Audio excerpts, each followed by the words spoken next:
प्राचीन भारत की श्रेष्ठ कहानियाँ प्रज्ञा ऑफिशियल में आपका स्वागत है। एक समय की बात है, एक गांव में एक बच्चा रहता था। उसे योद्धा बनने का बड़ा ही शौक था। वह रोज़ तलवारबाजी करने जाता और वह रोज़ तलवारबाजी करके घर आके सो जाया करता था।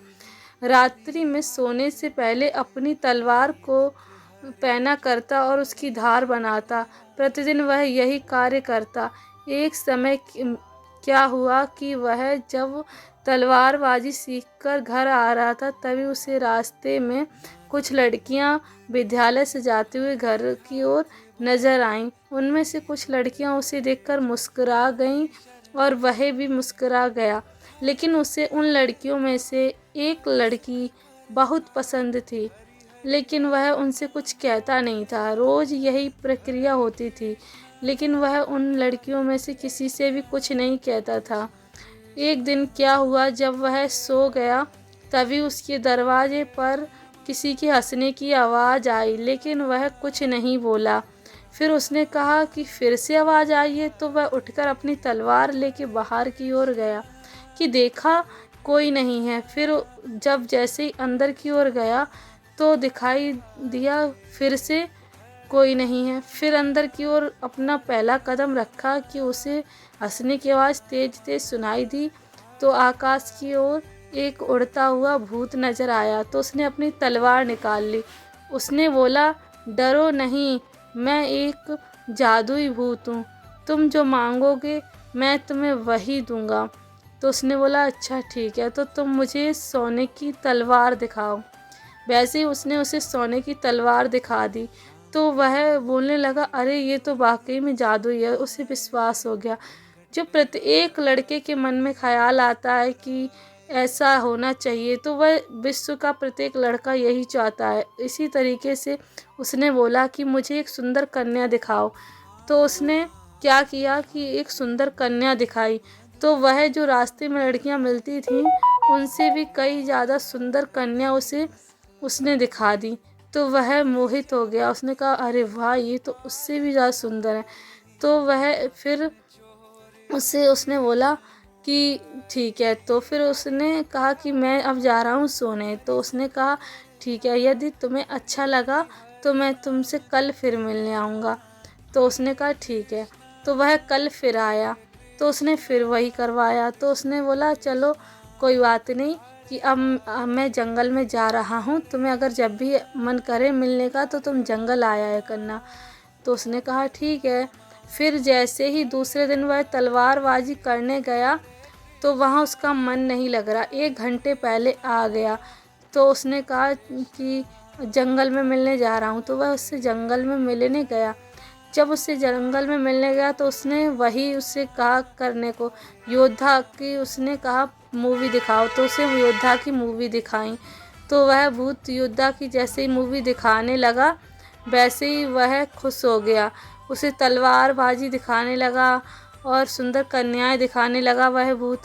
वह इन चीज़ों को देखकर बड़ा ही प्रसन्न होने लगा। रोज़ तलवारबाजी सीखने जाता, लेकिन कुछ समय पहले ही आ जाया करता था। धीरे धीरे उसकी आदत तलवार को पहना कम करने की भी कम हो गई और वह आलसी भी होता गया। एक दिन क्या हुआ कि वह उससे बोला कि मुझे एक योद्धा की मूवी दिखाओ। तो उसने फिर से दिखा दी। तो वह सोचता, काश मैं भी ऐसी ही मूवी देख पाता, बन पाता मूवी में जो हो रहा है वैसा ही। लेकिन वह आलसी होता जा रहा था, क्योंकि वह भूत पर ही डिपेंड हो गया था। जब भी उसका मन करता, उसमें सुंदर कन्याओं को देख लिया करता था उसके जादुई से। धीरे धीरे वह इतना आलसी हो गया कि वह तलवारबाजी भी छोड़ चुका था। और वह अब कुछ नहीं, उसकी तलवार में भी धार पैनी होना भी छूट गई और जंग आ गई। काई इतनी आ गई कि वह उससे उसकी ढाल को और तलवार को भी उठाना मुश्किल पड़ता था। इतना आलसी हो गया कि वह नेक भी चलना पसंद नहीं करता था, क्योंकि वह भूत पर ही डिपेंड हो गया था। फिर जैसे ही वह इतना कमज़ोर हो गया, तो वह सोचता सोचता परेशान हो गया। तो जब 10 साल बीत गए, तो एक दिन भूत बहुत तेज़ हंसने लगा और कहने लगा, अच्छा मैं चलता हूँ। तो उसने बोला कि क्यों, तुम इतने दिनों में तो कभी हंसे नहीं हो, आज क्यों हंसने लगे? तो उसने बोला कि मेरा अब काम हो गया, अब मैं जा रहा हूँ, मैं जा रहा हूँ। ऐसे सुनकर वह चकित हो गया, कह रहा कि क्यों जा रहे हो? उसने बोला कि मेरा कार्य हो गया। क्या हो गया? कि तुम इस गांव के सबसे अच्छे योद्धा थे और तुम इस गांव को तरक्की की ओर ले जाते, तुम्हें कोई नहीं मार सकता था। और मैं एक भूत नहीं, शैतान हूँ, जो तुम्हें तुम्हारे ही अंदर आत्मा से हराने आया हूँ। क्योंकि मुझे पता है कि तुम्हें ना गांव में कोई मार सकता था, ना तुम्हें भगवान मारते, क्योंकि भगवान के तुम अति प्रिय थे। तुम खुद से जब हार जाओगे तो मरते। तो वह यह सुनकर बहुत चकित हो गया। फिर उसने अंत में उससे यह बोला कि तुम मेरे साथ छलावा कर रहे थे। फिर उसके पेट में दर्द हुआ और वह जमीन पर गिर गया। और उसने उससे बोला कि मुझे वो सुंदर कन्याओं के फोटो दिखाओ। तो उसने बोला, भूत ने, हाँ जरूर, क्यों नहीं, तुम अपने सपनों में रोज देखना, अब मैं चलता हूँ। ऐसा कहकर वह उड़ गया और कहने लगा, मेरा कार्य हो चुका है। इस कहानी से ये आशा है कि आज के समय में जो भूत और शैतान है, वो हमारी ही कमजोरी है, जो हमारे हाथ में चौबीसों घंटे फ़ोन है। इसका सदुपयोग करें, दुरुपयोग नहीं। इस कहानी से यही आशा है।